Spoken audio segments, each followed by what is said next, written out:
The funeral that changed everything. The rain fell like tears from heaven on October 12, 2024, the day we buried my father, Richard Montgomery. I stood under a black umbrella at Riverside Memorial Cemetery in Portland, Oregon, watching the casket being lowered into the ground. My hands were trembling, not from the cold, but from the 48 years of memories flooding back all at once. I'm Sarah Montgomery Chen, 52 years old, and I thought I knew my father. I thought I understood the quiet man who raised me alone after my mother Elizabeth died when I was just 7. But standing there in my black dress, mascara running down my cheeks, I had no idea that everything I believed about my life was about to shatter like glass. The funeral was small. Dad never had many friends. There was my husband James, holding our daughter Emily's hand. She was crying softly, only 23 and losing her grandfather so suddenly.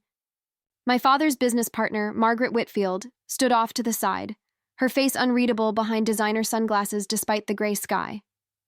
And then there were them, my half-sister, Victoria Montgomery, 38 years old, dressed in a Chanel suit that probably cost more than my car.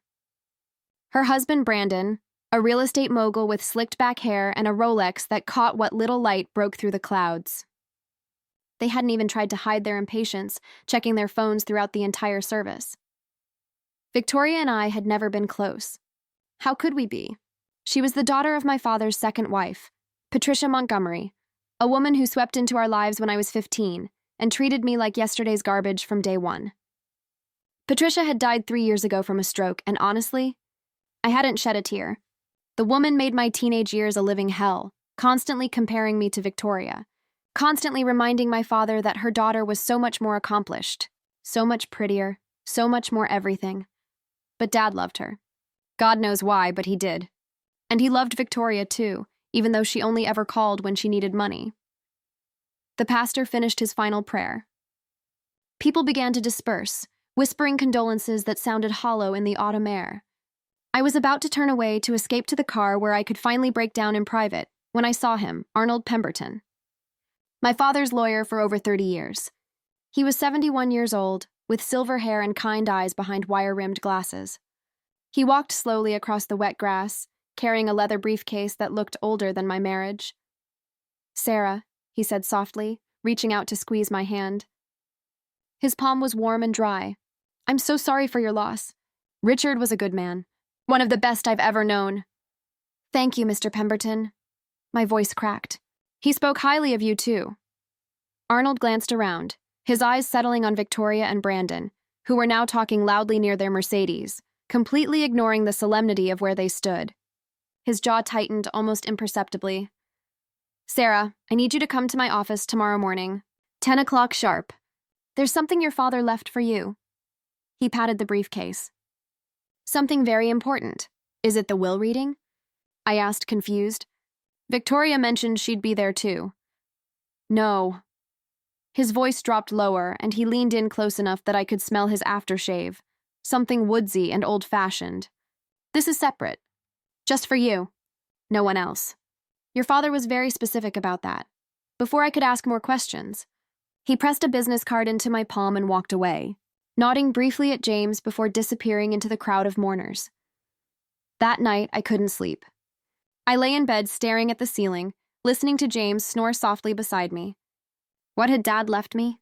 A letter, money, instructions about his final wishes? My mind raced with possibilities, each one more unsettling than the last. The lawyer's office, Arnold Pemberton's office, was located in downtown Portland, on the 7th floor of a building that had probably been impressive in 1985, but now just looked dated. The elevator creaked as it rose, and I clutched my purse tighter, feeling inexplicably nervous. The receptionist, a woman in her 60s with kind eyes, led me down a hallway lined with portraits of somber-looking lawyers. Arnold's office was at the end, a corner room with floor-to-ceiling windows that overlooked the city. Rain streaked down the glass. "Sarah." Arnold stood from behind a massive oak desk, gesturing to a leather chair across from him. "Please sit down. Would you like coffee? Water?" "Water, please." My mouth was dry. He poured from a crystal decanter, and I noticed his hands shaking slightly. When he sat back down, he didn't speak immediately. Instead, he opened that ancient briefcase and pulled out a manila envelope, sealed with red wax.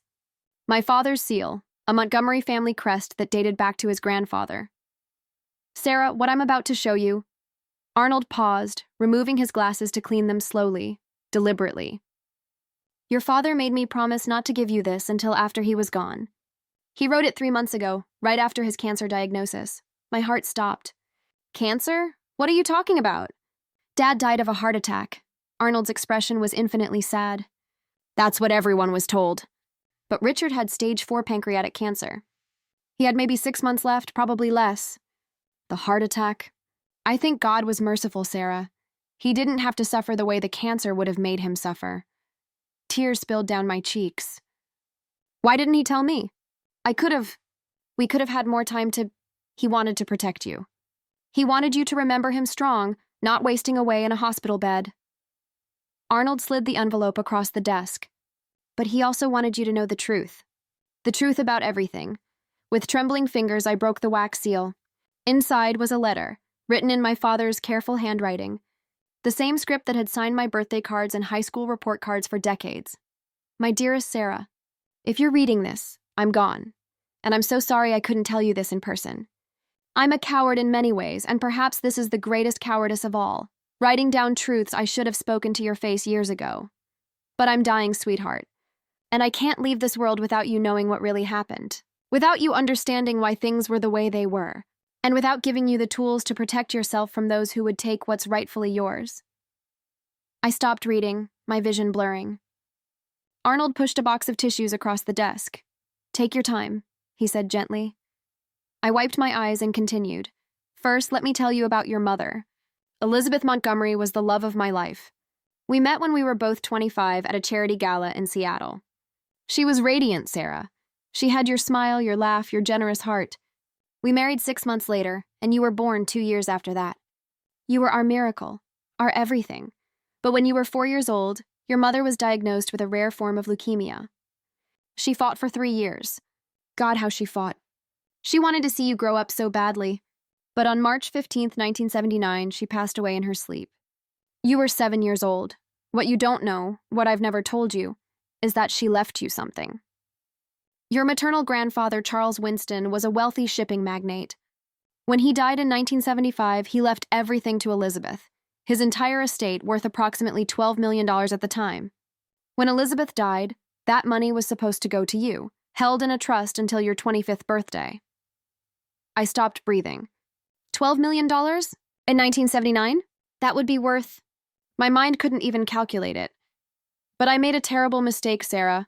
I was drowning in grief and whiskey. I wasn't thinking clearly. A year after your mother died, I met Patricia at a business conference. She was beautiful, charming, and she paid attention to me when I felt completely alone. We married too quickly, just 8 months after Elizabeth's death. Patricia came with Victoria, who was 3 years old at the time. And here's what I didn't know until it was too late. Patricia wasn't interested in me. She was interested in the Winston fortune. Within 6 months of our marriage, Patricia had convinced me to consolidate all the family accounts. She said it would be easier for tax purposes. I was stupid enough to believe her. She gained access to the trust documents, and with the help of a corrupt lawyer she knew, she managed to move funds around, redirect investments, create a paper trail that made it look like the money was being used for family purposes. By the time I realized what was happening, millions of dollars were gone, hidden in offshore accounts, invested in properties under her name, funneled into businesses I'd never heard of. I tried to fix it. God knows I tried. I hired investigators, lawyers, accountants. But Patricia was smart, and she had powerful friends. Every time I got close to unraveling what she'd done, something would happen. Evidence would disappear. Witnesses would refuse to talk. Legal challenges would drain my resources. And I was afraid, Sarah. Afraid that if I pushed too hard, she'd leave and take Victoria with her. And for some insane reason, I thought I owed it to Victoria to give her a father. She was just a child, innocent in all this. I convinced myself I was doing the right thing. My hands were shaking so badly I could barely hold the paper, but I never stopped trying to recover what was yours. For 20 years, while you grew up thinking we were just a normal middle-class family, I was working behind the scenes, trying to trace the money. And I found it, Sarah. I found almost all of it. Patricia got sloppy after our divorce in 1998. She thought she'd gotten away with it. But she left trails, and I followed every single one. By the time she died in 2021, I had recovered $47 million, your mother's inheritance, grown substantially through the investments I'd made once I regained control. Victoria doesn't know. She thinks her mother left her a few properties and some stocks. She has no idea that the bulk of the fortune she believes is hers is actually yours. And here's the thing, sweetheart. I've set things up so that she won't get a penny of it. In my will, I've left the family house and $500,000 to Victoria. That's all. Everything else, the properties, the accounts, the investments, all $47 million goes to you. I couldn't breathe. I actually couldn't breathe. Arnold was saying something, but his voice sounded like it was underwater. I know this is a shock. I know you're probably angry that I kept this from you. But I wanted you to grow up normal, Sarah. I didn't want you to be the kind of person who relied on money instead of character. You have your mother's heart. You became a social worker, you help people, you married a good man and raised a wonderful daughter. You're exactly who Elizabeth would have wanted you to be. But now it's time for you to have what's rightfully yours. Arnold has all the documents. The properties are in your name. The accounts are transferred. Everything is legal and ironclad. I made absolutely sure of that. One more thing. Victoria is going to fight this. When she finds out, and she will, at the official will reading scheduled for October 19th, she's going to scream and threaten and possibly sue. Let her. Arnold has been preparing for this for 3 years. Every legal argument, every possible challenge, every document she might claim proves her mother's right to the money. It's all been anticipated and countered. Stand your ground, sweetheart. This is your inheritance from your mother. Patricia stole it, but I got it back. It's yours. I love you more than you'll ever know. I'm sorry I wasn't stronger when you needed me to be. I'm sorry for the years I let Patricia make you feel small. But I'm not sorry for fighting to recover what was stolen from you. Live a beautiful life, my darling girl. Make your mother proud, all my love. Dad, I sat in stunned silence, tears streaming down my face. The letter slipped from my fingers and fluttered to the desk. Arnold picked it up carefully, folding it and placing it back in the envelope. Sarah, I need you to understand something. Your father spent the last 20 years of his life making this right. He worked with some of the best forensic accountants in the country. He built an airtight case. Patricia Montgomery was a con artist and a thief, and Richard made absolutely certain that what she stole would come back to you. $47 million, I whispered. That's insane. It's yours. Legally, ethically, morally, it's yours. Arnold pulled out a stack of documents 3 inches thick. These are the property deeds. You now own 6 commercial buildings in Portland, a vacation home in Aspen, a beachfront property in Malibu, and 3 apartment complexes in Seattle. These, he pulled out another stack, are the investment accounts. And this, he held up a single piece of paper, is the bank account information. $23 million in liquid assets, transferred to an account in your name as of last Friday. I thought I might faint.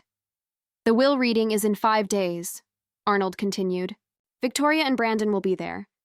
They're expecting to inherit most of your father's estate. They have no idea what's coming. I found my voice, though it came out hoarse. What do I do? Arnold smiled, a grim, satisfied smile. You show up. You listen. And when Victoria starts screaming, you let me handle it. Because, Sarah, your father didn't just leave you money. He left you justice. The calm before the storm, I drove home in a daze, my mind spinning with information that seemed impossible to process. $47 million. Properties, investments, a stolen inheritance recovered after decades. When I walked into our modest 3-bedroom house in the suburbs, James was in the kitchen making lunch. The smell of grilled cheese filled the air, and for a moment, everything felt surreally normal. Hey, honey. He looked up, smiled, then frowned when he saw my face. Sarah, what happened? Are you okay? I set my purse down carefully, walked over to him, and burst into tears. For the next 2 hours, I told him everything. I showed him the letter, the documents Arnold had given me, the bank statements with numbers that didn't seem real. James listened without interrupting, his expression moving from shock to anger to disbelief, and back to shock again. Patricia stole from you, he said finally, his voice tight. She stole from a child. From her husband's dead wife's daughter. What kind of monster does that? The kind who married a grieving widower for his money.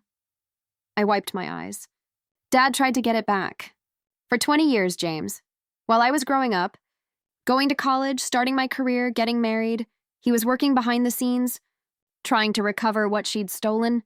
James pulled me into his arms. Your father was a good man, Sarah, and now he's given you a chance to build the life you deserve. To never worry about money again. To help Emily with whatever she wants to do. To retire early and travel like you've always wanted. Hell, to donate to every charity you've ever cared about. I hadn't even thought about that. The possibilities were overwhelming. Victoria's going to lose her mind, I said quietly. Good. James's voice was hard. Let her. She and that asshole husband of hers have looked down on us for years. Remember last Christmas when Brandon made that comment about our quaint little house? Or when Victoria asked if we needed help paying for Emily's college? I remembered. God, I remembered. The condescension, the thinly veiled insults, the way they flaunted their wealth like it made them better than us. What about Emily? I asked. Should we tell her? James thought for a moment. Not yet. Not until after the will reading. Let's see how this plays out first. The next 4 days were the longest of my life. I went through the motions, went to work at the community center where I'd been a social worker for 15 years, helped clients with housing applications and food stamps, came home and cooked dinner. But my mind was elsewhere, constantly replaying my father's letter, imagining the will reading, wondering what would happen when Victoria found out. On October 18th, the day before the will reading, Victoria called me. Sarah. Her voice was sickeningly sweet. I just wanted to check in, see how you're doing. I know Dad's death has been hard on you. It's been hard on everyone, I said carefully.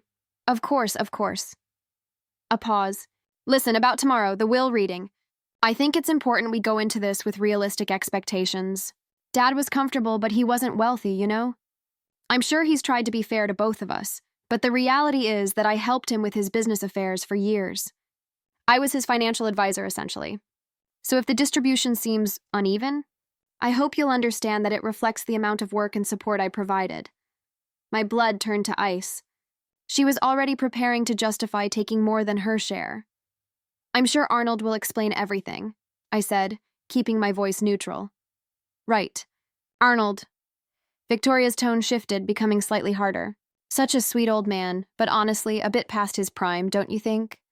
Brandon and I have already spoken to our lawyers. If the will seems questionable, we're prepared to contest it. You understand. It's nothing personal. We just want to make sure Dad's wishes are properly honored. Of course, I said. Nothing personal. After we hung up, I immediately called Arnold. She called me, I told him. Victoria. She was laying the groundwork to justify why she deserves more of the inheritance. And she threatened to contest the will. Arnold chuckled. Actually chuckled. Good, let her prepare her arguments. Tomorrow is going to be very educational for her. That night, I couldn't eat. Couldn't sleep. I kept thinking about my mother, Elizabeth Winston Montgomery, the woman I barely remembered. A few photographs, some hazy memories of her reading to me, the smell of her perfume. And she'd left me a fortune. Not just money, but security, freedom, possibilities, and Patricia had stolen it. I thought about all the times Patricia had made me feel worthless. The comments about my weight, my clothes, my friends. The way she'd convinced Dad that I was being dramatic when I complained about how she treated me. The years she'd made me feel like I was less than Victoria, like I didn't belong in my own home. She'd stolen more than money. She'd stolen my confidence, my sense of security, my relationship with my father for years. But Dad had fixed it. Not perfectly, he couldn't give me back those years. But he'd fought for me in the way he knew how. And tomorrow, Victoria was going to find out exactly what her mother really was. The will reading Arnold Pemberton's conference room was designed for exactly this kind of meeting. Large, formal, with a mahogany table that could seat 12 people. When James and I arrived at 10 a.m. on October 19th, Victoria and Brandon were already there, sitting on one side of the table, looking like they were attending a board meeting rather than a will reading. Victoria wore a black designer dress with pearls. Brandon was in a $3,000 suit, checking his phone. They barely looked up when we entered. Sarah, James. Victoria's greeting was cool. You're right on time. We sat across from them. The tension in the room was thick enough to cut with a knife. Arnold entered a moment later, carrying multiple folders and that ancient briefcase. His associate, a younger lawyer named David Chen, followed with a laptop and a portable scanner. "Thank you all for coming," Arnold began, settling into his chair at the head of the table. "We're here for the reading of Richard Montgomery's last will and testament, dated July 3rd, 2024. Before we begin, I want to state for the record that this will was prepared by this office, signed by Richard in sound mind and body, and witnessed by 2 independent parties. It is legally binding and complete." Brandon leaned back in his chair, his expression bored. Victoria folded her hands on the table, a small smile playing at her lips. "Now," Arnold continued, opening the first folder, "Richard's estate is substantial. I'll begin with the smaller bequests and then move to the primary distributions." He read through several minor items first. $50,000 to St. Mary's Church, $25,000 to the local animal shelter, personal items to various friends. Victoria's smile grew wider with each one, clearly interpreting these modest amounts as evidence that the estate wasn't as large as she'd feared, meaning more for her. "To Victoria Patricia Montgomery," Arnold read, his voice neutral, "I leave my primary residence at 2847 Elmwood Drive, Portland, Oregon, along with all furnishings and personal effects contained therein. Additionally, I leave a cash bequest of $500,000. Victoria's smile faltered. "That's it? The house and $500,000? Please let me finish," Arnold said calmly. "But the business, his investment properties, his accounts—" Victoria's voice was rising. "Victoria, I need you to let me complete the reading." Arnold's tone was firm. Brandon put a hand on Victoria's arm, but his eyes were sharp, calculating. "Let him finish, honey." "There must be more," Arnold cleared his throat. "To my daughter, Sarah Elizabeth Montgomery Chen, I leave the remainder of my estate in its entirety." The room went silent. "What remainder?" Victoria's voice was shrill.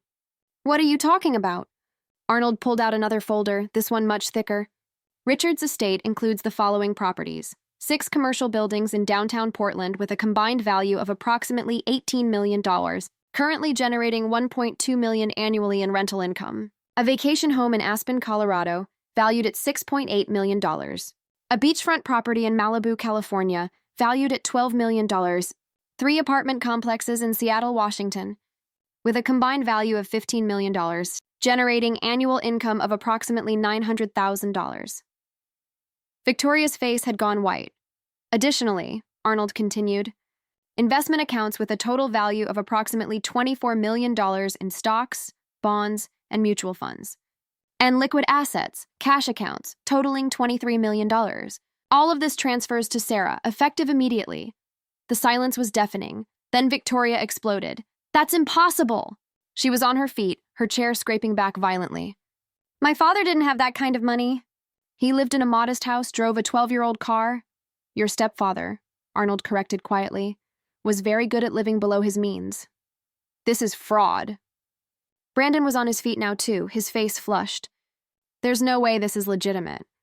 That house alone is worth maybe $400,000, and you're telling me there's nearly $80 million in other assets?" "Where did it come from?" "From his first wife's family," Arnold said calmly. "From the Winston shipping fortune. From Elizabeth Montgomery, Sarah's mother." Victoria's eyes darted to me, and for the first time, I saw real fear in them. "That money was my mother's," she said, her voice shaking. "My mother, Patricia?" "Your mother," Arnold interrupted, his voice suddenly hard as steel, "was a thief." The room erupted. Victoria was screaming, Brandon was threatening lawsuits, and Arnold simply sat there waiting for them to exhaust themselves. Finally, when Victoria had to stop to catch her breath, Arnold spoke. "Would you like to see the documentation?" He opened his briefcase and began pulling out files. "These are the original trust documents from Elizabeth Montgomery's father, Charles Winston, dated 1975. They clearly state that upon Elizabeth's death, her entire inheritance was to go into a trust for her daughter, Sarah, to be held until Sarah's 25th birthday." He slid papers across the table. "These are the bank records from 1980, showing the initial transfer of $12 million into that trust account. And these, more papers, are the records from 1981 to 1995, showing systematic withdrawals, transfers to offshore accounts, and purchases of property, all under Patricia Montgomery's name or shell companies she controlled. Victoria was shaking her head. No, that's not. My mother wouldn't. Your mother, Arnold said, his voice gentler now, married Richard knowing he was wealthy. She gained access to Sarah's trust through legal manipulation, and over 15 years she embezzled millions of dollars that rightfully belonged to Sarah. He pulled out another stack of documents. These are Richard's investigative records. Starting in 1995, he hired forensic accountants and private investigators to track what Patricia had taken. It took him years, but he found it all. Every property, every account, every investment. And starting in 2000, he began legal proceedings to recover the assets. Why didn't I know about this? Victoria's voice was barely a whisper. Because your mother died before most of it went to court. And because Richard was a kind man who didn't want to destroy your image of your mother.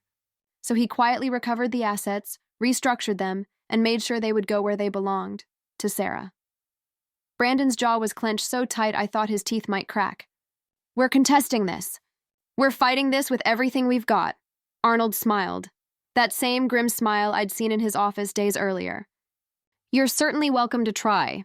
But Mr. Bradford, I should inform you that I've been preparing for this exact moment for 3 years. I have sworn affidavits from the accountants who discovered Patricia's fraud. I have testimony from her own lawyer, who, faced with evidence of his complicity, agreed to cooperate in exchange for immunity from prosecution. I have bank records, property records, correspondence, and video depositions from witnesses who saw Patricia bragging about her clever financial planning. He leaned forward. If you contest this will, all of that evidence becomes public record. The story of how Patricia Montgomery married a grieving widower and stole millions from his dead wife's daughter, that becomes newspaper headlines. That becomes the permanent legacy of your mother, Victoria.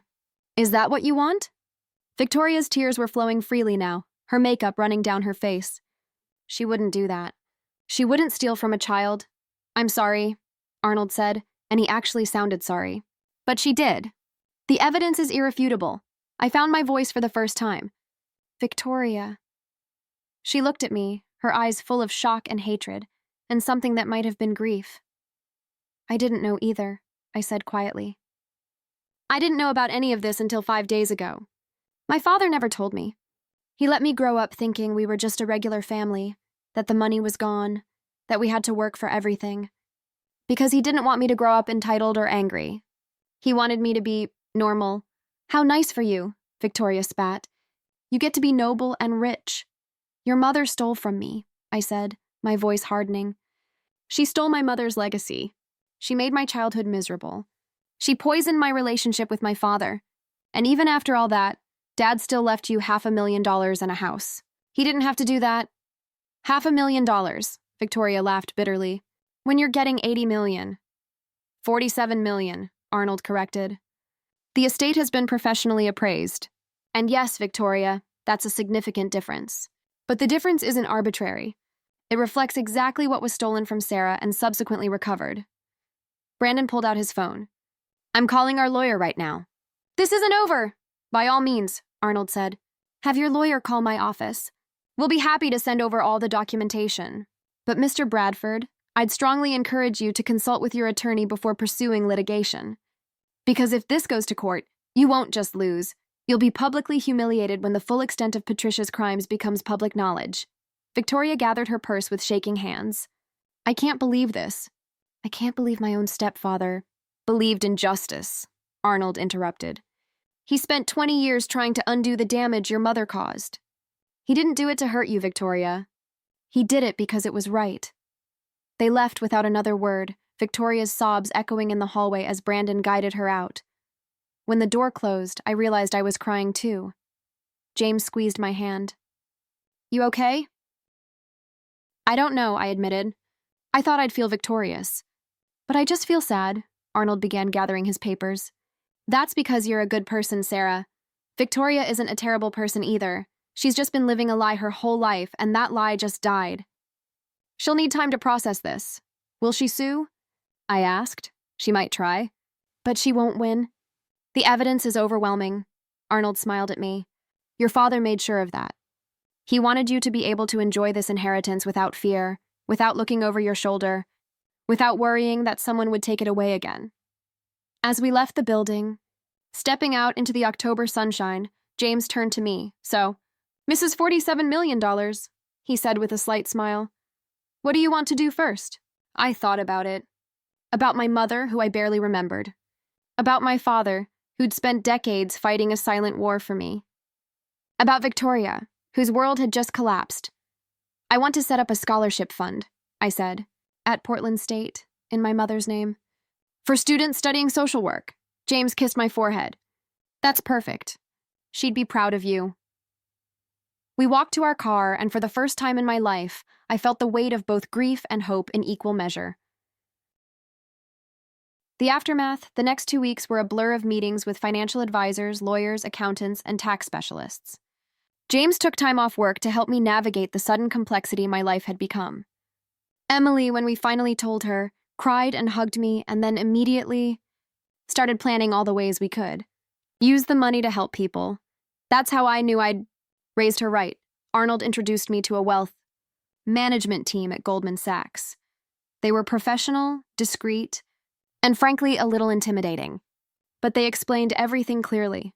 How the properties were generating income, how the investment accounts were structured, what my tax obligations would be, and how to protect the assets for future generations. "The key," said Rebecca Torres, the lead financial advisor, "is to not change your life dramatically all at once. People who suddenly come into wealth often make poor decisions because they feel pressure to live up to their new status. You don't have to do that. I don't want to change," I told her. "I like my life. I like my work. I just want security, and I want to help people," Rebecca smiled. "Then you're going to be just fine." We decided to keep living in our house, at least for now. It was paid off, comfortable, and full of memories. But we did make some immediate changes. We paid off Emily's student loans completely. We donated $2 million to various charities, homeless shelters, food banks, women's shelters, organizations I'd worked with for years, and we set up the Elizabeth Winston Montgomery Scholarship Fund with $5 million in endowment, enough to provide full-ride scholarships to 20 students per year studying social work at Portland State University. When the local news covered the scholarship announcement, they asked me why social work specifically. "Because my mother never got to see me grow up," I said into the camera, my voice steady despite the tears in my eyes. "But if she had, I think she would have been proud that I chose a career helping others. This scholarship is my way of making sure her legacy continues, helping people who want to make the world better." The story ran on the evening news.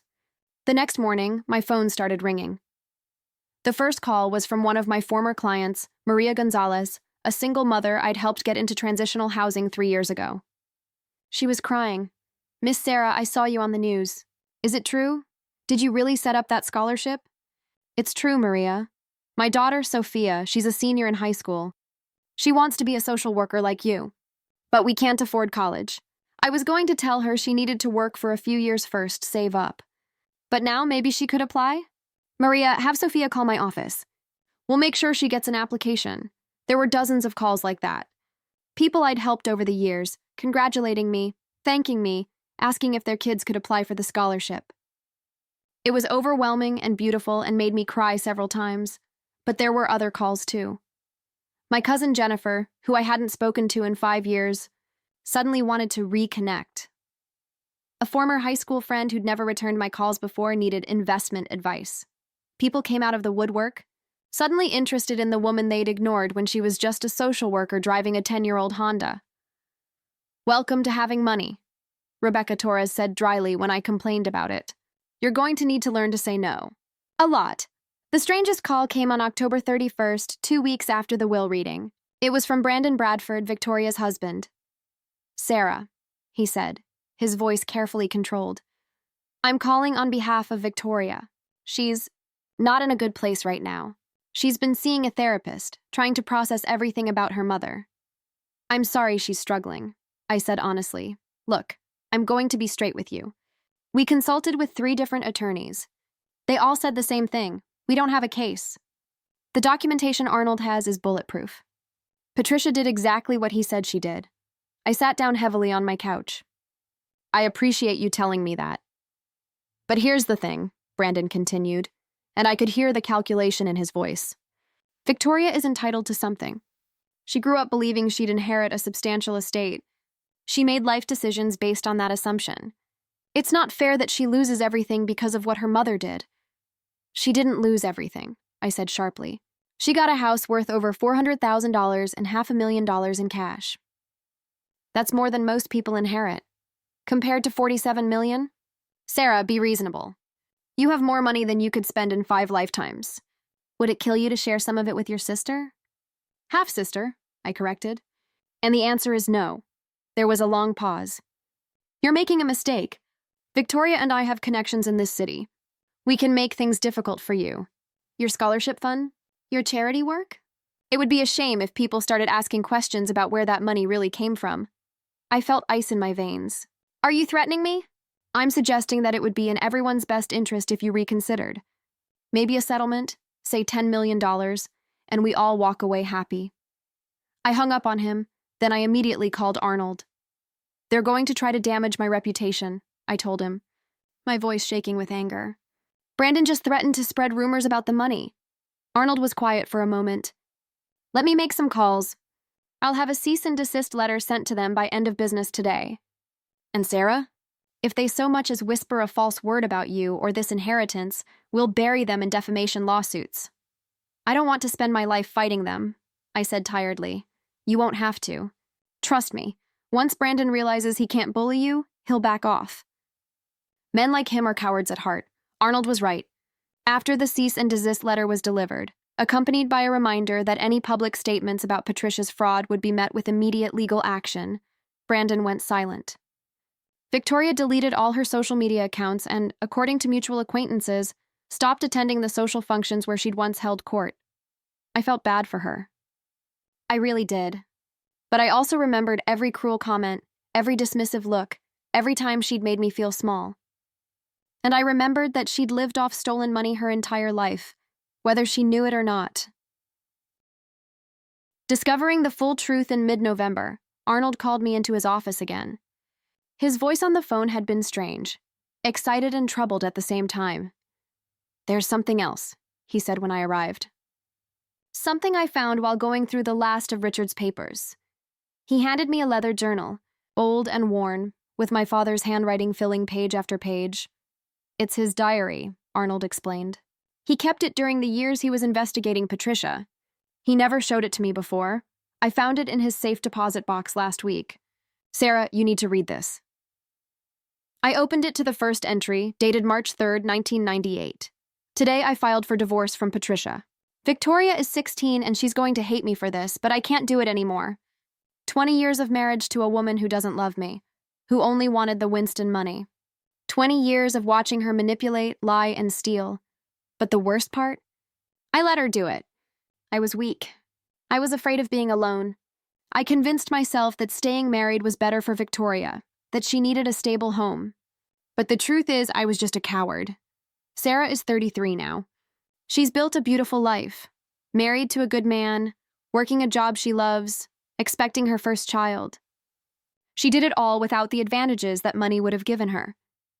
And I'm so proud of her I could burst, but I also failed her. I let Patricia steal her inheritance. I didn't fight hard enough, fast enough.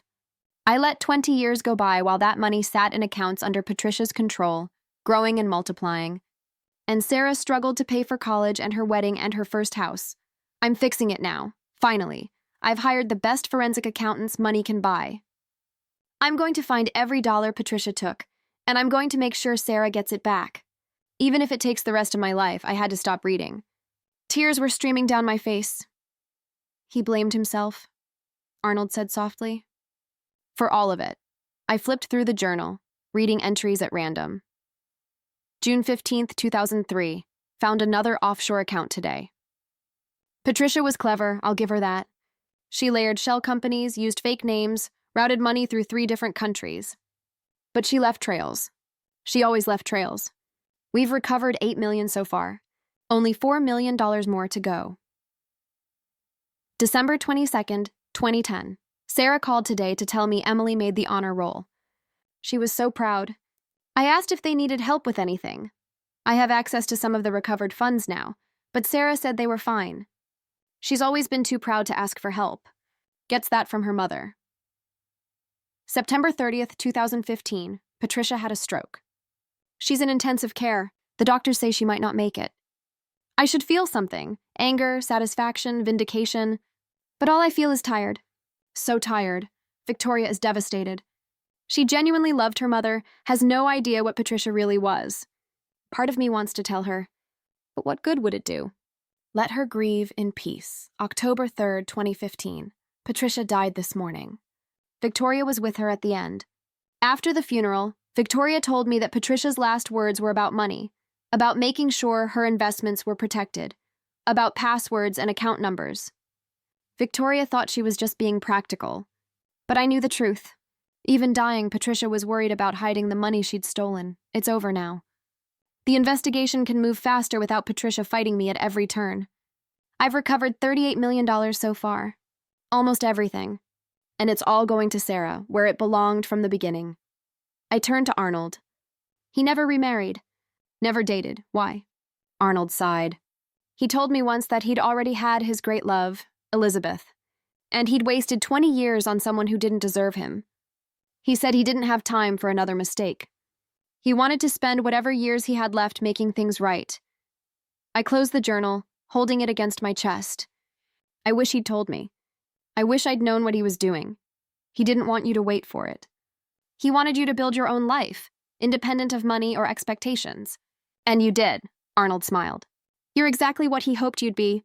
Sarah, the kind of person who gets millions of dollars and immediately starts thinking about how to help others. I took the journal home and read it cover to cover that night. It was heartbreaking and beautiful, a chronicle of my father's love, guilt, determination, and quiet heroism. The last entry was dated July 2nd, 2024, the day before he'd signed his final will. Tomorrow, I sign the documents that will transfer everything to Sarah. Arnold says it's all airtight, that Victoria won't be able to contest it successfully. I believe him. We've covered every angle, anticipated every argument. I'm dying. The cancer is spreading faster than the doctors predicted. I probably have 3 months, maybe 4. I'm glad in a way. I'm tired of fighting, tired of secrets. Tired of carrying the weight of Patricia's crimes, but I'm not tired of loving Sarah. I'll love her until my last breath and beyond.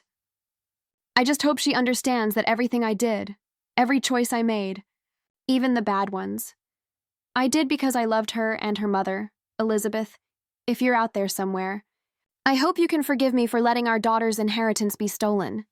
But I got it back, my love. Every penny. And Sarah is going to do beautiful things with it. She's going to help people, make a difference, be the kind of woman you always knew she could be. I'm ready to see you again. I've missed you every day for 45 years. Wait for me, Elizabeth. I'll be home soon. That was the last entry. 2 days later, Dad had started feeling chest pains. A week after that, the heart attack that killed him. I sat in my living room, James asleep upstairs, and cried for the father I'd had and the father I'd never really known. The man who'd spent 2 decades quietly fighting a war for me, never asking for recognition or thanks, just doing what he believed was right. Victoria's revelation. 3 weeks before Christmas, I received an unexpected visitor. I was home alone, addressing Christmas cards at the kitchen table, when the doorbell rang. When I opened it, Victoria stood on my porch, looking nothing like the polished, confident woman I'd known all my life. She'd lost weight. Her hair needed touching up. I could see gray roots. She wore jeans and a plain sweater, no jewelry, no designer labels. Her eyes were red-rimmed. "Can I come in?" she asked quietly. Every instinct told me to say no. But something in her expression, broken, humbled, made me step aside. We sat in my living room, the silence awkward and heavy. "I left Brandon," Victoria said finally. 2 weeks ago, I blinked in surprise. "What happened?" "He wanted me to keep fighting you for the money. Even after the lawyers said we had no case, he wanted to try public pressure, media campaigns, anything to force you to give us what he called our fair share." She laughed bitterly. "He didn't care about me or my feelings or what finding out about my mother did to me. He just wanted the money." "I'm sorry," I said, and meant it. "I've been seeing a therapist 3 times a week," Victoria continued, her voice shaky, trying to process everything. And she gave me copies of some of the documents Arnold had, evidence of what my mother did. Sarah, I read them. All of them. Tears started flowing down her cheeks. She was a monster. The things she did, the way she manipulated Richard, the lies she told, the money she stole from you, from a 7-year-old child whose mother had just died. What kind of person does that? I don't know, I said softly. My whole life was a lie, Victoria whispered.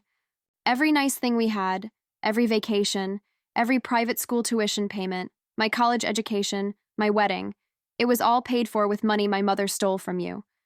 From your mother's family. I lived off stolen money for 38 years, and I had no idea. You were a child, I said. You didn't know, but I should have questioned it. Her voice rose. My mother married Richard barely a year after his first wife died. She had no job, no family money, but suddenly we were living in a nice house, taking expensive trips. I should have wondered where it all came from. You were 3 years old when they married. But later, as a teenager, as an adult, I should have questioned it. Victoria wiped her eyes. Instead, I just accepted it all. Worse, I looked down on you. God, Sarah, I was such a bitch to you. Growing up, I constantly compared myself to you and always made sure you knew I was better, richer, more successful. And the whole time, it was your money paying for my life. I didn't know what to say. Part of me wanted to tell her it was okay, that I forgave her. But it wasn't okay, and I wasn't sure I did forgive her. I'm not here to ask for money, Victoria said, reading my expression. I know I have no right to it. I just needed you to know that I understand now. What my mother did was unforgivable. And I'm sorry for the way she treated you, for the way I treated you, for everything. What are you going to do now? I asked. Victoria shrugged. I sold the house Richard left me. Got $425,000 for it. With the $500,000 from the will, I have almost $1 million. My therapist says I need to learn to live like a normal person, without expecting a fortune to fall into my lap. So I bought a small condo, and I'm looking for a job. Can you believe it? I'm 38 years old, and I've never had a real job. Despite everything, I felt a spark of respect for her. What kind of job are you looking for? Honestly, I don't know. I have a degree in art history, which is basically useless. But I'm good with people, good at organizing things. Maybe event planning or something? She smiled sadly. It's humbling starting over at my age. We talked for another hour. Victoria told me about her marriage, how Brandon had only wanted her for the money he thought she'd inherit, how he'd become cold and angry when he realized the inheritance wasn't coming, how he'd screamed at her that she was worthless without her trust fund. He wasn't wrong, Victoria said. I was worthless. I never developed any real skills, any real purpose. I was just a pretty woman waiting to be rich. You're not worthless, I said firmly. You're just figuring out who you are without money defining you. That's actually a good thing. Before she left, Victoria paused at the door. Sarah, the scholarship fund you set up in Elizabeth's name. That's beautiful. Your mother would be proud. After she was gone, I sat in my living room for a long time, thinking. Victoria was trying, really trying to be better, to understand, to grow. Could we ever have a real relationship?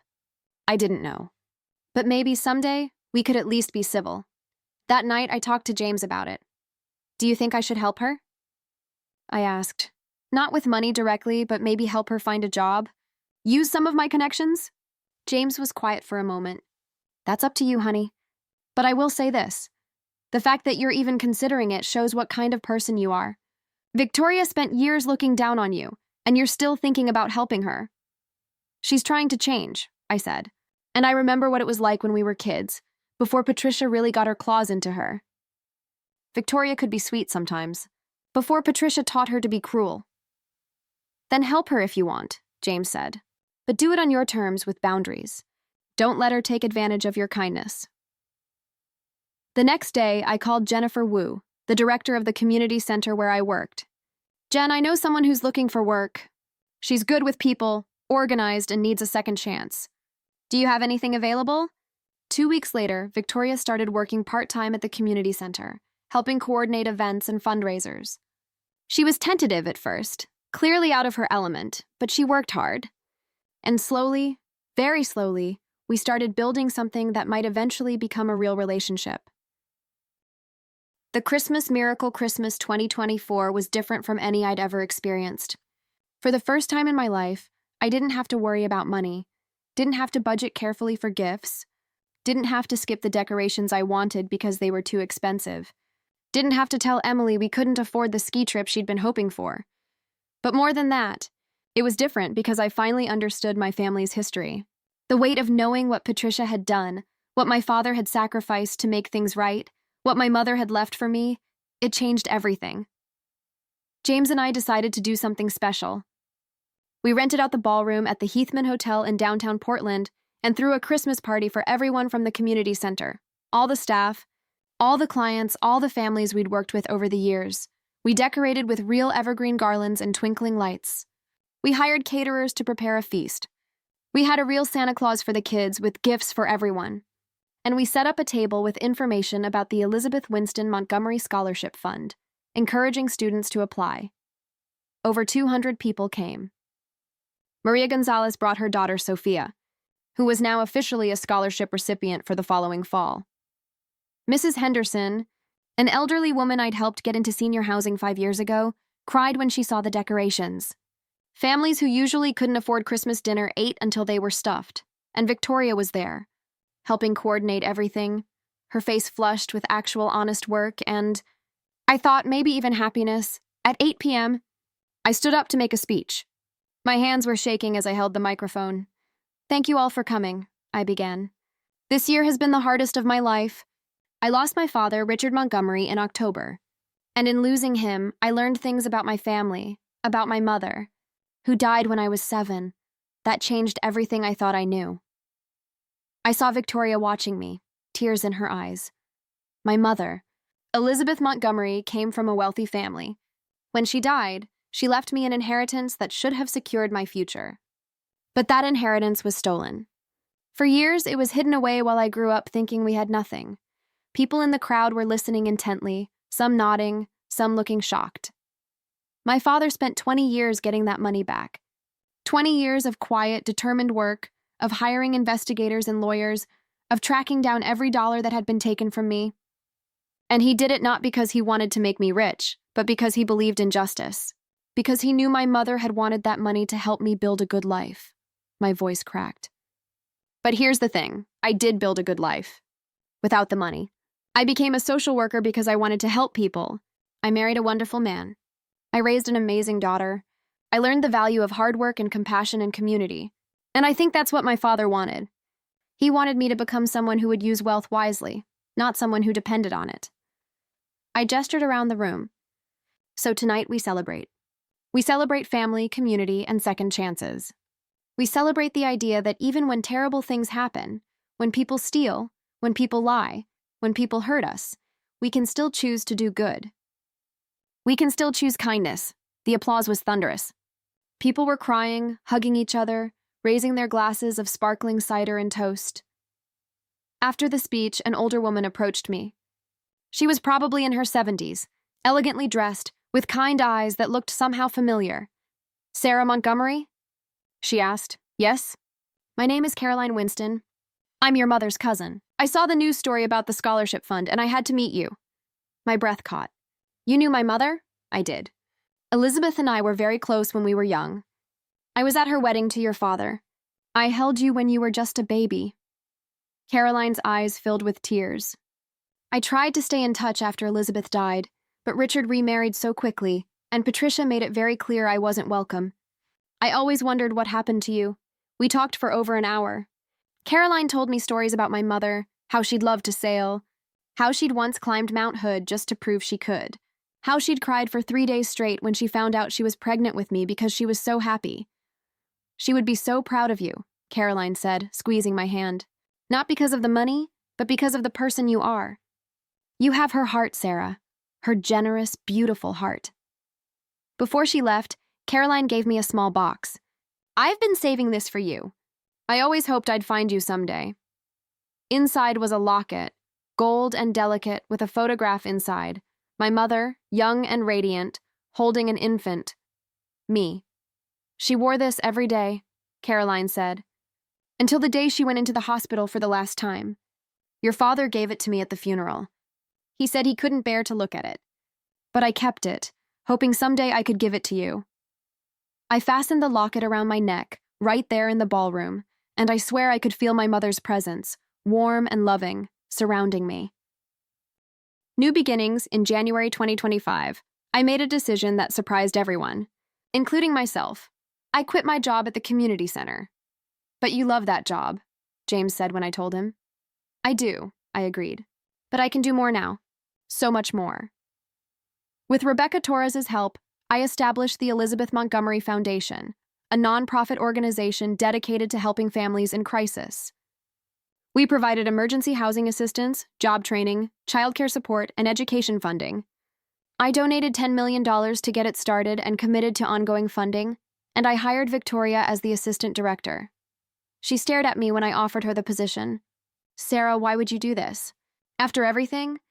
Because everyone deserves a second chance, I said. Because you're working hard to be better. And because I need someone organized, dedicated, and willing to work their ass off for people who need help. That's you now, isn't it? Victoria's eyes filled with tears. I won't let you down. I know. The foundation became my life's work. We helped over 300 families in our first year. We provided full-ride scholarships to 40 students. We opened a women's shelter with 20 beds and round-the-clock counseling services. We started a job training program for people transitioning out of homelessness. Emily, who had graduated from college the previous year, came on board as our communications director.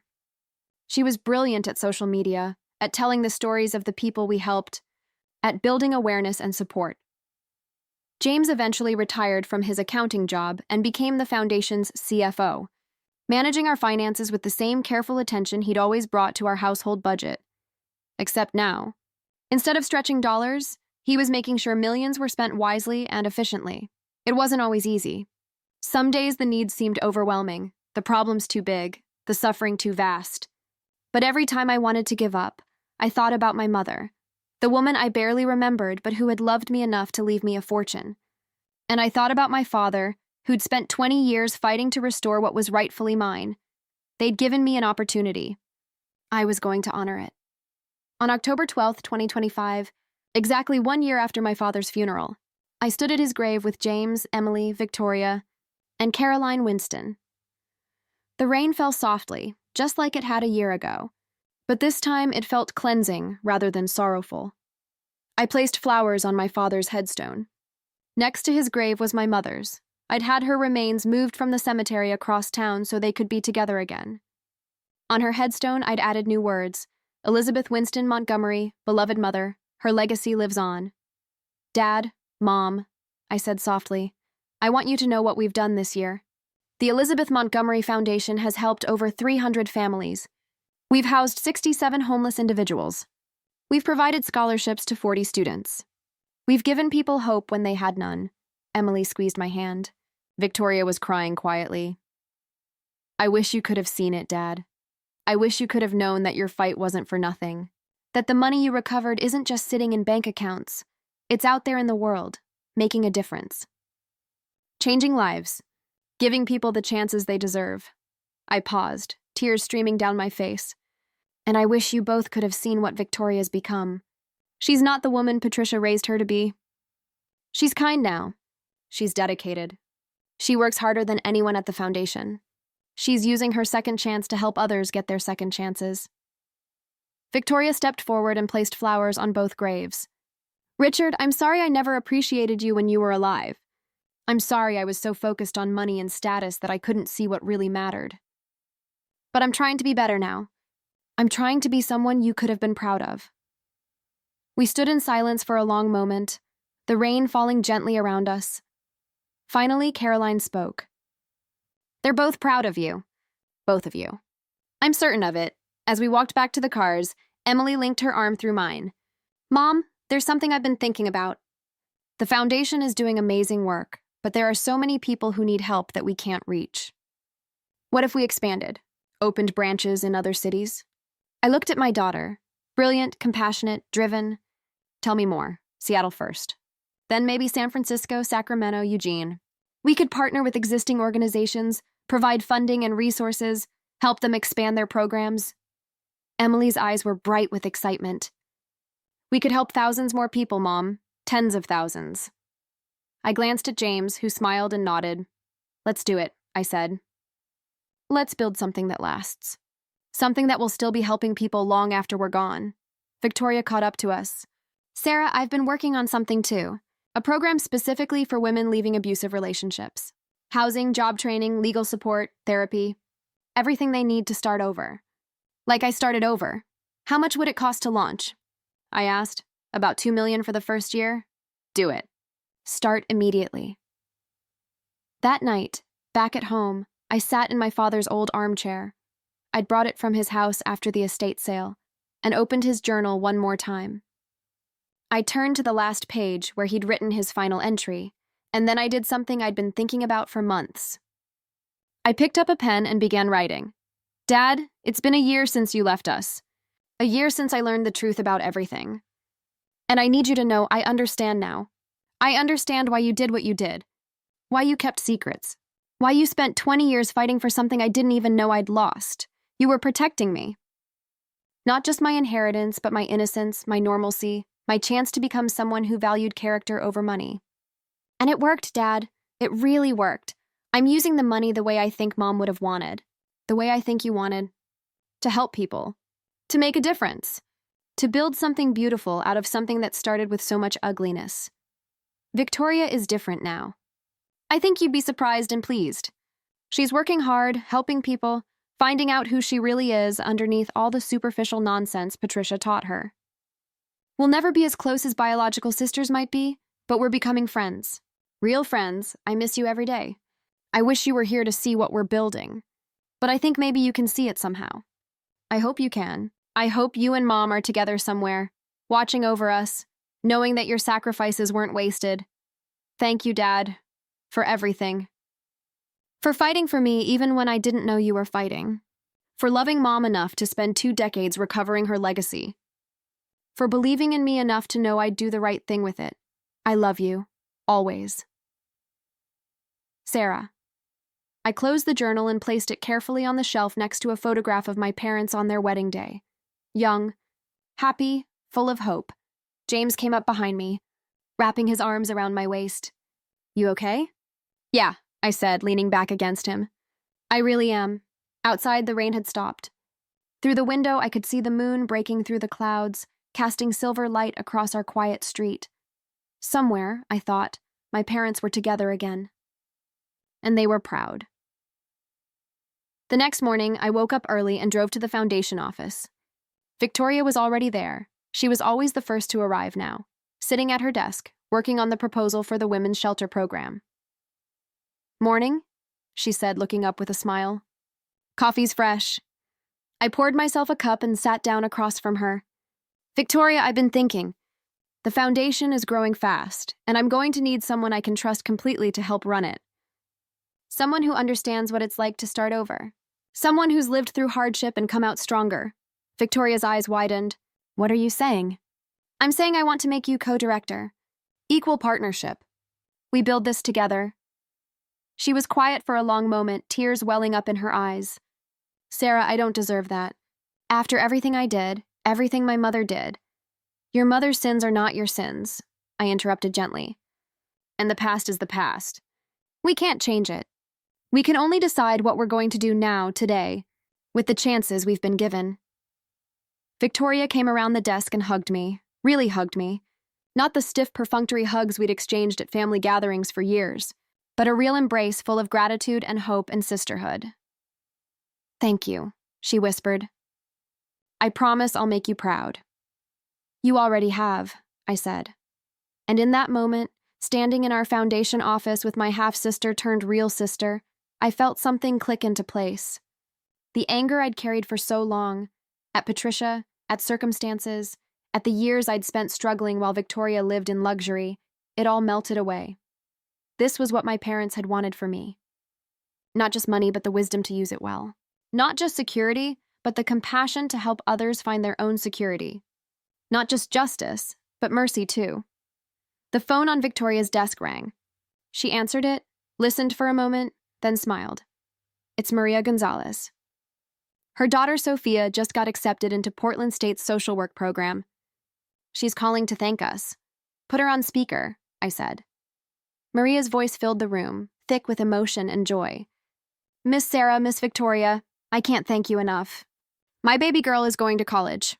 She's going to have opportunities I never had. She's going to help people just like you helped us. This is a miracle, a true miracle. After we hung up, Victoria and I looked at each other and smiled. This is why we do it, Victoria said softly. This is why we do it, I agreed. 5 years later, it's October 17th, 2030, and I'm standing at a podium in front of 500 people at the Portland Convention Center. The Elizabeth Montgomery Foundation is celebrating its 5th anniversary, and the ballroom is filled with donors, volunteers, staff members, and most importantly, the people we've helped. Emily is sitting in the front row with her fiancé, a teacher she met through one of our education programs. James is beside her, looking proud and a little emotional.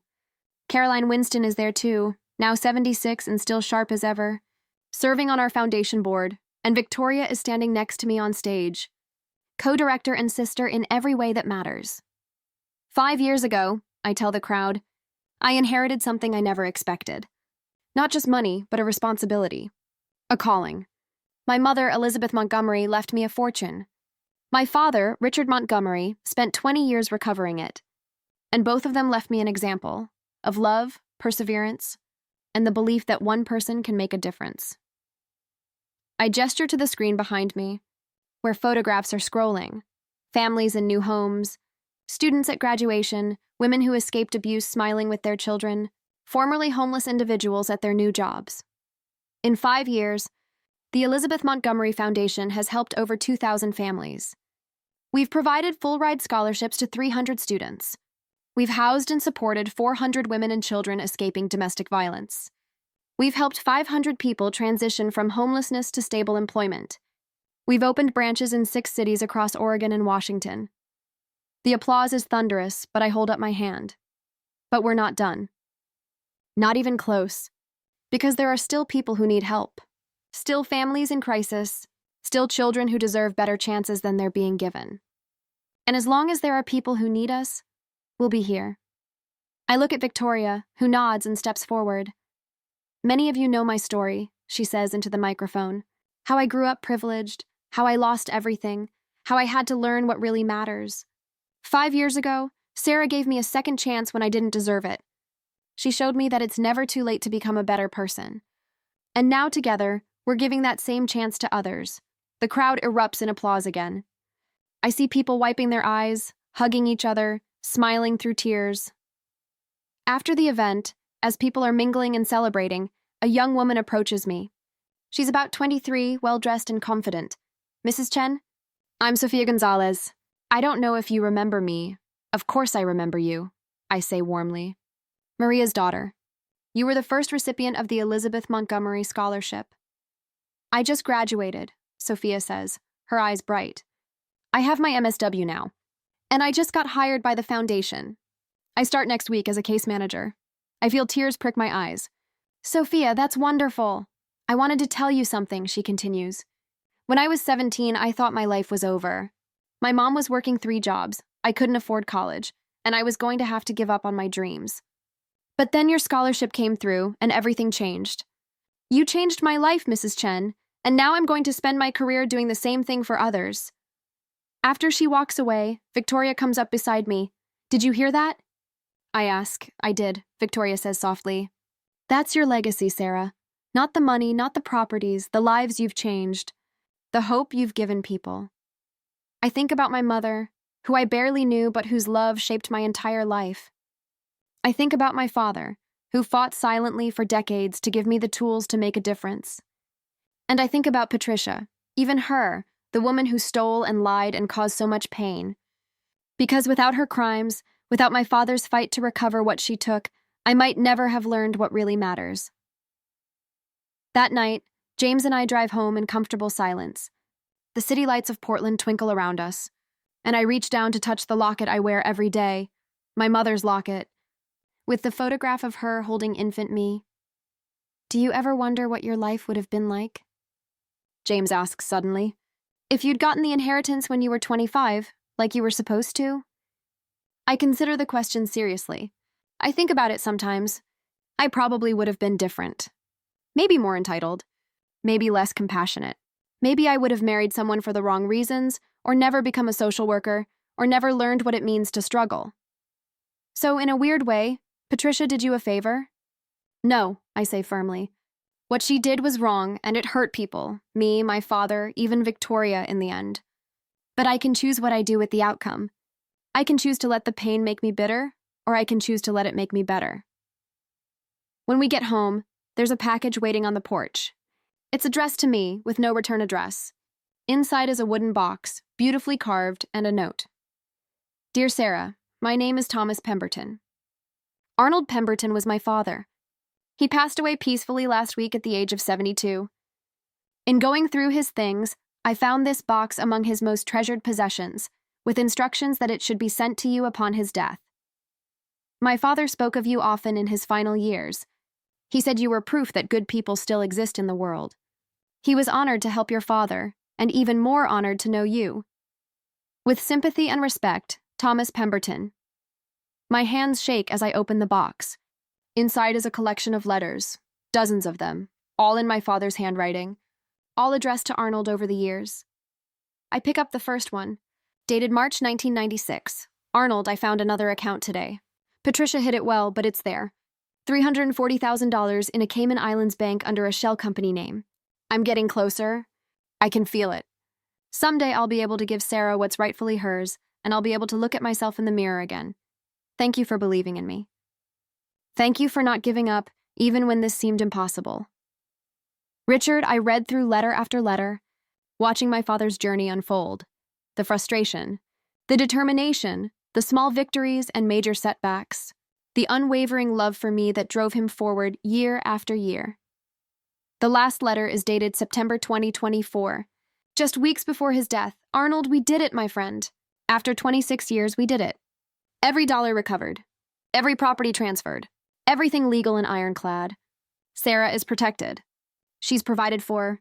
And most importantly, justice has been served. I'm dying. The doctors say I have maybe 2 months, probably less.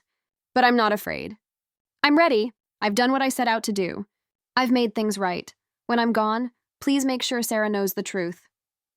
Not just about the money, but about why I did it. Tell her that her mother would be proud of her. Tell her that I always was, and Arnold, thank you for everything. You've been more than a lawyer, you've been a true friend. You've spent 26 years fighting beside me for something that didn't benefit you at all. That's the mark of a good man. Take care of her, my friend. Watch over my girl. Richard, I'm sobbing now. James's arms around me, the letters scattered across our coffee table like pieces of my father's heart. He never gave up, I whisper. Not once. Not ever. No. James agrees, his own voice thick with emotion. He never did. I gather the letters carefully, reverently, and place them back in the box. These will go in our foundation's archive, alongside the journal and the other documents, a testament to one man's quiet heroism, to the power of perseverance, to what love can accomplish when it refuses to surrender. The next morning, I wake up with a sense of purpose clearer than I've ever felt before. I call an emergency board meeting at the foundation. I want to do something big, I tell the assembled group. Victoria, Emily, James, Caroline, and 6 other board members who've been with us from the beginning. Something that will ensure this foundation continues for generations. What did you have in mind? Caroline asks. An endowment. A permanent fund that will support the foundation's work forever. I'm prepared to donate $15 million immediately, with provisions in my will for the remainder of my estate to go into the endowment as well. Victoria's eyes widen. Sarah, that's a huge commitment. It's the right commitment, I say firmly. My mother left me this money to build a good life. I've done that. Now I want to make sure it keeps building good lives long after I'm gone. I want children who aren't even born yet to benefit from Elizabeth Montgomery's legacy. The vote is unanimous. Over the next month, we work with attorneys and financial advisors to establish the Elizabeth Montgomery Endowment Fund. We set up trustees, create bylaws, ensure that the foundation will be financially secure in perpetuity. And then, in late November 2030, we hold a press conference to announce it. The story makes national news. Inheritance recovered. After decades of fraud, now funding perpetual charity, reads the headline in the New York Times. People magazine runs a feature, From Stolen Fortune to Eternal Legacy, One Woman's Journey from Loss to Redemption. But the story that matters most appears in a small Portland community newspaper. It's written by Sofia Gonzalez, now a case manager at our foundation. 5 years ago, I was a 17-year-old girl with no hope of attending college. Today, I'm a social worker helping other young people find their paths. This transformation is thanks to Sarah Montgomery Chen and the Elizabeth Montgomery Foundation. But this story isn't really about money, though money certainly helps. It's about love, a mother's love that transcended death, a father's love that persevered through decades of struggle, and a daughter's love that multiplied that inheritance into something that will help thousands of people for generations to come. Sarah Montgomery Chen didn't just inherit money. She inherited a responsibility, and she's honored it in ways her parents surely never imagined. She took something that began with greed and theft and transformed it into something beautiful and lasting. That's the real miracle. Not the recovery of the stolen fortune, but what Sarah chose to do with it. She could have hoarded it, lived lavishly, retreated into comfortable obscurity. Instead, she built something that will outlive her, that will continue changing lives long after everyone in this story is gone.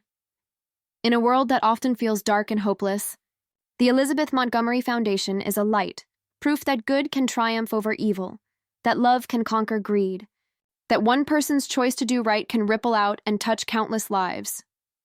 My life was changed by that choice, and I will spend my career making sure that others' lives are changed too. That's how legacies work. They multiply, they grow, they endure. Thank you, Elizabeth Montgomery, for loving your daughter enough to leave her a fortune. Thank you, Richard Montgomery, for fighting to recover what was stolen.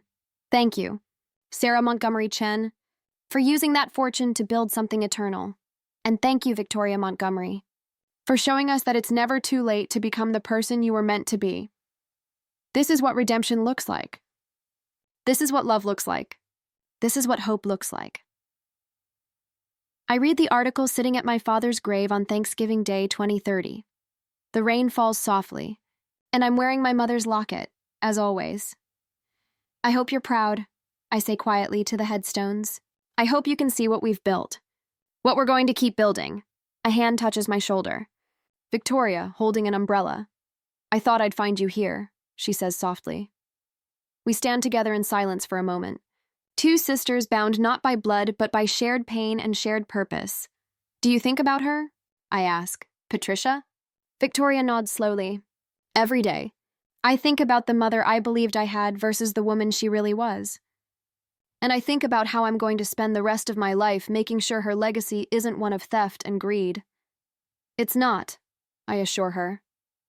Not anymore. Because you've changed it. Every person you help, every family you support, that's rewriting her story. Our story, Victoria corrects gently. We're rewriting our story, together. That night, our whole family gathers for Thanksgiving dinner. James, Emily, and her fiancé, Victoria, Carolyn, and a dozen close friends from the foundation. As we sit around the table, holding hands for grace, I feel overwhelming gratitude, not for the money, though I'm grateful for what it allows us to do. Not for the properties or investments or security, though those are blessings, but for the journey. For the people beside me who've transformed from strangers or enemies into family. For the lessons learned through pain and struggle.